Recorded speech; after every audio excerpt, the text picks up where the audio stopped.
কুমিল্লা ১৪ গ্রামে নুরুল আমিন শাহিনকে ফুল দিয়ে বরণ। বিশুদ্ধতার সেরা টিচার সয়াবিন, মাছ মাংস রান্না করেন প্রতিদিন। কুমিল্লা ১৪ গ্রাম উপজেলা গুণবতী ইউনিয়ন জিকোড্ডা গ্রামে যুবলীগ নেতা মাসুদের উদ্যোগে রবিবার এক সংক্ষিপ্ত সময় এক সংবর্ধনার আয়োজন করা হয়।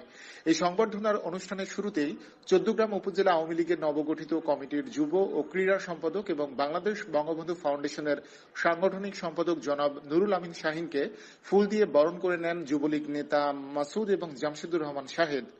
উক্ত সংবর্ধনা অনুষ্ঠানে সভাপতিত্ব করেন গুণবতী আওয়ামী লীগ সভাপতি বিপি খায়ের। এই সংবর্ধনা অনুষ্ঠানে উপস্থিত ছিলেন গুণবতী ইউনিয়নের আওয়ামী লীগ নেতা জাহাঙ্গীর ও যুবলীগ নেতা জামশেদুর রহমান শাহেদ, যুবলীগ নেতা নুরুন নবী ও আবুল কালাম মেম্বার এবং জিকোড্ডা আওয়ামী লীগ, যুবলীগ, ছাত্রলীগের সকল নেতাকর্মী। নুরুন নবী চৌধুরী জসিমের তথ্য ভিডিও